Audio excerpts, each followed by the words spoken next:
और बड़ी खबर आ गई है। रूस यूक्रेन युद्ध से युद्ध के परमाणु युद्ध में तब्दील होने का अब खतरा मंडराने लगा है और इसे रोकने के लिए अब यूनाइटेड नेशन एक्टिव हो गया है।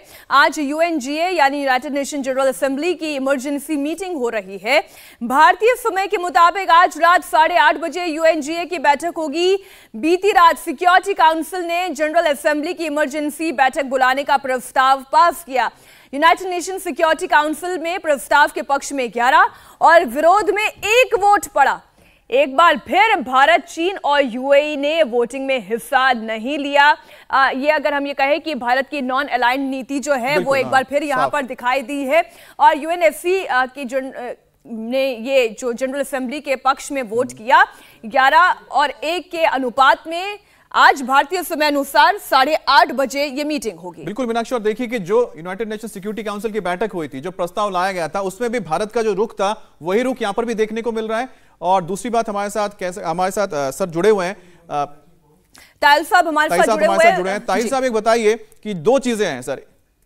अच्छा, संजय सर हमारे साथ जुड़े हुए हैं।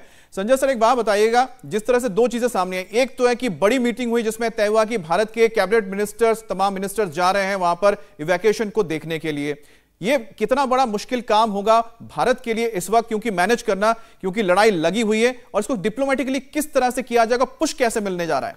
नहीं, बिल्कुल ये दिखा रहा है कि भारत का रिजॉल्व, कि हमारा एक एक जो भारतीय है वो कहीं भी दुनिया में है उसको हमने निकाल के लाना है। और पहले भी हमने एग्जाम्पल देखे, जैसे अभी आप बता रहे थे कि यमन से लेकर आए थे, जब खुद यूनियन मिनिस्टर गए थे उस समय में जनरल वीके सिंह, उसके बाद अफगानिस्तान से निकाला। और यहाँ पर जब इस तरह की इवैक्यूएशन होता है तो इसमें कई पार्टीज इन्वॉल्व हो जाती हैं। यहाँ पर आप देखिए रशिया इन्वॉल्व होगा, यूक्रेन के गवर्नमेंट इन्वॉल्व होगी, और जिस देश में वो आ रहे हैं वो सरकार इन्वॉल्व होगी। दूसरी बात ये कि जब लेवल ऊंचा करते हैं, जब मिनिस्टर जाता है तो डिसीजन टेकिंग फास्टर हो जाएगी कि क्या हमें ज्यादा हवाई जहाज, कोऑर्डिनेशन बेटर होगा, कोऑर्डिनेशन बेटर होगा। और वहां पर जो होस्ट देश हैं, चाहे वो पोलैंड है, हंगरी है, यूक्रेन है, वहां पर भी उनको पता है कि आज ये मिनिस्टर हैं, भारत कितनी इंपॉर्टेंस दे रहा है इस काम को, अपने छात्रों को निकालने के लिए कितना सीरियस है। और अगर बिल्कुल यूएनजीए की बैठक को लेकर भी सर हम थोड़ी सी चर्चा को आगे बढ़ाते हैं। यूक्रेन के हालात पर बाइडेन की इमरजेंसी मीटिंग को लेकर ये बड़ी खबर आ रही है। बाइडेन ने इमरजेंसी मीटिंग बुलाई है और इसमें जितने उनके सहयोगी मुल्क हैं वो शामिल रहेंगे। ब्रिटेन हो गया, फ्रांस हो गया, जर्मनी हो गया, इटली, कनाडा के नेताओं के साथ जो बाइडेन मीटिंग करेंगे इसमें पोलैंड, रोमानिया और जापान भी शामिल रहेगा।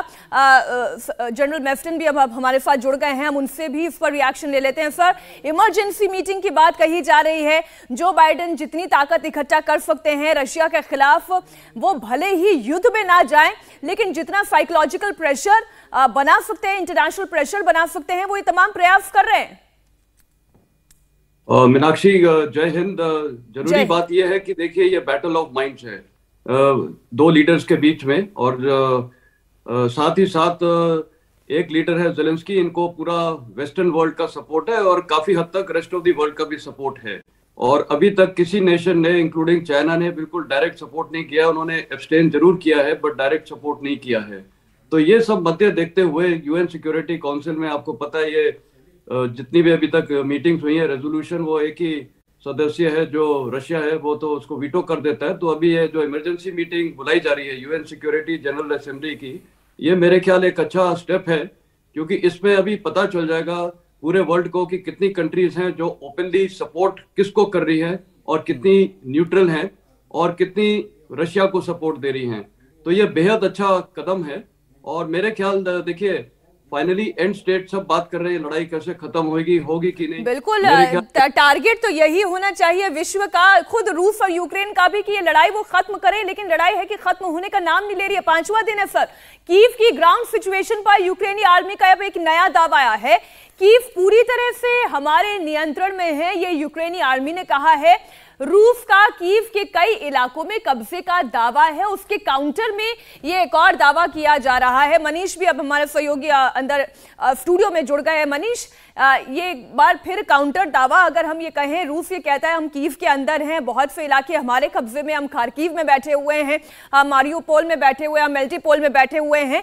तो अब यूक्रेनी आर्मी ये दावा कर रही है कि कीव हमारे नियंत्रण में है और पूरी तरह से नियंत्रण में है। रशियंस के द्वारा ये कहा गया कि दरअसल जो आसपास की लोकेशन है उस पे वो प्रेशर बिल्डअप कर रहे हैं और इसलिए कीव जो है वो एक तरीके से यूक्रेन के लिए एक बहुत बड़ा एक आप ये समझ लीजिए कि उनके लिए एक ऐसा समय था कि अगर कीव गिरता है तो इसका मतलब पूरा यूक्रेन गिरता है। तो इसी को देखते हुए रशियंस लगातार प्रेशर बिल्डअप कर रहे थे और कीव का जो फोर्ट है उसको पूरी तरीके से बचाना यूक्रेन की सबसे पहली जिम्मेवारी थी। इसीलिए ज़ेलेंस्की आए, उन्होंने वहां के सिविल लोगों को कहा, वहां की आर्मी को कहा और फिर उसके बाद गुरिल्ला वॉरफेयर शुरू हुआ। और यह तस्वीर आज 5वें दिन की है जहां पर इस समय कीव इंटैक्ट है। कहा यह जा रहा है जितने भी ब्रिजेस हैं उनको उड़ाया गया, उसके आसपास का जो लोकेशन है जहां पर रशियन फोर्सेस थी उन एरियाज को एम्बुश किया गया और रशियंस को इसका बहुत खामियाजा भुगतना पड़ा, ऐसा बताया जा रहा है। तो लेकिन मनीष, आपसे हम ये भी समझेंगे और हमारे गेस्ट से भी समझेंगे, आखिरकार इतना बड़ा सेटअप उन्होंने रखा हुआ है कीव के आसपास, लेकिन अभी तक अंदर क्यों बड़ा हमला नहीं कर रहे हैं? इंडिया टीवी हर वक्त हर जगह डाउनलोड करने के लिए सर्च करें